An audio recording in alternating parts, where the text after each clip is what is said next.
Hello लोगोफोर बरायबाय बडाइजब info अफिशियेल YouTube चेनेलाव आसा खालामो गासिबो नोंथांमोना मोजां दङ। दिनै एडमिट डाउनलोड खालामनाय बेनो जाबाय एडिआरइ 2.0 एचएस लेभेलनि ग्रेड 3 नि एग्जाम आरो एडमिट बोरै डाउनलोड खालामनांगौ आरो एडमिटआव प्रब्लेम जायोबा मा अपसन दङ आईडी गोमादोंबाबो नोंथांमोना मोनगोन। बे भिडिअ फलो खालाम आरो हानायसेबां शेयार खालाम जाहाथे बयबो नोंथांमोना एडमिट मोननो हायो। आरो बे एग्जामा 15 सेप्टेम्बराव जासिगोन बेनो जाबाय ग्रेड 3 हिसाबै आरो लारि एग्जाम फैगासिनो दङ। स' बेखायनो जों फैबाय अफिशियेल साइटआव सेबायाव आरो बेयाव फैनानैसो नोंथांमोना एडमिटखौ दिनै डाउनलोड खालामनो हासिगोन। स' बेखायनो जों अफिशियेल साइटआव फैबाय आरो लिंकआ दङ डिसक्रिप्सनाव नोंथांमोना चेक खालामनो दाबाव। दा बेखायनो जों क्लास 3 आव क्लिक खालामनांगोन। डेट मिन्स माने ग्रेड 3 होनना बुंनाय जादों। स' खालामनाय लोगो लोगो नोंथांमोना डाउनलोड एडमिट मोनबाय। बेनो जाबाय मोनथाम लिंकआ बाव दङ। नोंथांमोना बेयाव मोनदों मोनथाम लिंक दङ। बेयावनो जायखि जाया मोनसेयाव नोंथांमोना एडमिट डाउनलोड खालामनांगोन लिंकआव थुनानै अके। देन अफिशियेल नटिस नायनो गोसो दङबा एडमिटनि प्रसेस बागै नोंथांमोना बेयाव मोननो हागोन आरो अके। स' बेखौ दाखालि नोंथांमोना नायखांबाय। देन नोंथांमोना लिंक 1, 2, 3 दङ। जायखि जाया मोनसेयाव क्लिक खालामबानो मोनगोन अके। देन एग्जामा 15 सेप्टेम्बराव जागोन। बेनो जाबाय ग्रेड 3 हिसाबै अके। दा बेबादिनो लारि ग्रेड 3 नि ड्राइभार पस्टनि एग्जाम लोगोसे डिग्री लेभेला नोंथांमोना 29 सेप्टेम्बराव जागोन सेप्टेम्बराव आरो लोगोसे बे जोबनाय लोगो लोगो अक्ट'बराव ग्रेड 4आ 27 अक्ट'बराव नोंथांमोना कन्डाक्ट जागोन अके। दा बेनि एडमिटआ लासै मोनगोन दायो मोनथ'वाखै। नाथाय ग्रेड 3 नि नोंथांमोना लिंक 1 थुनाय लोगो लोगो दा एक्टिभा नै बेयाव हगारथ'वाखै। 2आवबो थुबाय बेयावबो हगाराखै। नाथाय नोंथांमोना 3आव क्लिक खालामबा मोनसिगोन। बेनो जाबाय लगइन खालामनानै अके।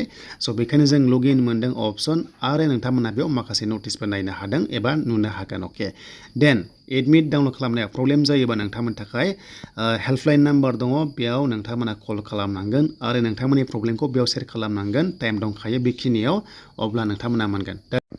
दा जोङो एडमिट मोनोबा जोङो लगइन अपसन मोनदोंना बेयाव क्लिक खालामनाय लोगो लोगो नोंथांमोना गावनि आईडी नाम्बारखौ होनानै एडमिटखौ डाउनलोड खालामनो हागोन। नाथाय दायो भिडिअ खालामनाय टाइमावहाय एडमिटआ मोनथ'वाखै बाट लासैनो मोनसिगोन। दा जोङो लगइनाव क्लिक खालामनाय लोगो लोगो अपसन दङ। नोंथांमोननि कल नाम्बारबो दङ कन्टेक्ट आसबो दङ। दा हमआव जों फैफिनबाय। देन बेनिफ्राय जोंहा मा अपसन जायो जे खायसे आईडी गोमाबाय बोरै मोनफिनगोन। स' नोंथांमोना मोनगोन खुनु टेनसन गैया। जास्ट 11 AM जानाय लोगो लोगो एडमिटआ रिलिज जागोन नालाय। स' बेखायनो दानो नोंथांमोना रिकभारि खालामना लाखादो।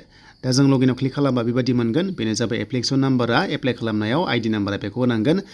पासवर्ड दङ बेखौ नोंथांमोना होनांगोन। बेनिफ्राय लगइन खालामनाय लोगो लोगो नोंथांमोना एडमिटखौहाय लेफ्ट साइड खनायाव बेयाव एडमिट डाउनलोड खालामनाय अपसन मोनगोन।